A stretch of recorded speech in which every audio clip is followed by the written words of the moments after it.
waxaan fahmi laahay inaan maxramkeedii la joogto ma lala saaxiibi karaa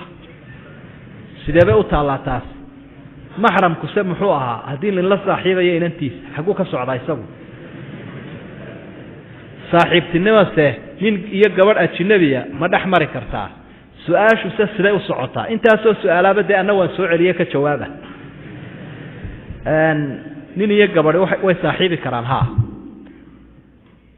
ayaa waxaa la leeyahay war wadaadku waxa uu ka miisay nin sheekaba wuxuu yidhi wuxuu u khudbadaynayo u akhriyay lecture u jeedinayay dhalinyaradeennan ku nool debadaha ee muslimka ah ayuu u jeedinayay lecture markaa waxay ku adadkaayeen su-aalo badan ka weydiinayeen nin iyo saaxiibtinimada ee waxaa la yidhaha saaxiibka ayaa aada ugu badan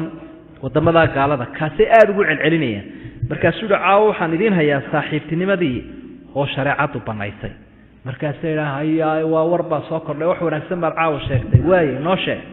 asuu waa fiicantay sharcigu wuu ogol yahay shardi yar unbaad samaynaysaa shardigaa yari waa maxay qabiltu nikaaxa unbaad odhanaysaa waxaad odhanaysaa oo keliya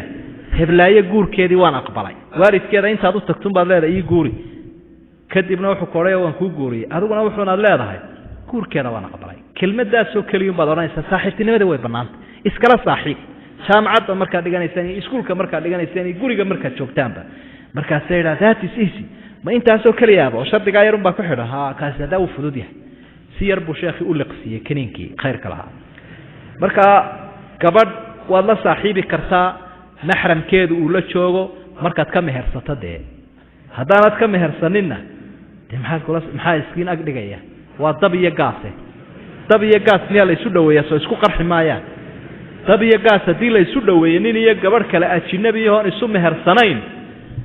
maxaa la iskaga dhaweynaya waxaa ka soo baxaya wixii aynu ka warramaynay ee ceebta ku ahaa dalkeenna iyo dadkeennaba markaa saaxiibtinimadaasi ma jirtee labada qof guur way ka wada hadli karaan aadaabtii sharcigaha iyagoo ilaalinaya way wada hadli karaan waana is arki karaan laakiin is arag dheer oo la istaawanaya sida muraayadda iyo isdhegaysi iyo sheeko badan oo la ismacaansanayo hadalka oo telefoonkii la iska macaansanayo iyo wada bixid badan oo lasoo wada cashaynayo la wada dalxiisayo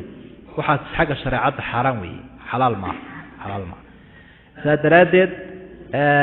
saaxiibtinimada keliyahe aynu haynaa ee aynu ku hayno nusuusta waa taa weeye meherka ay isugu imanayaan nin iyo gabadh kale ajnabi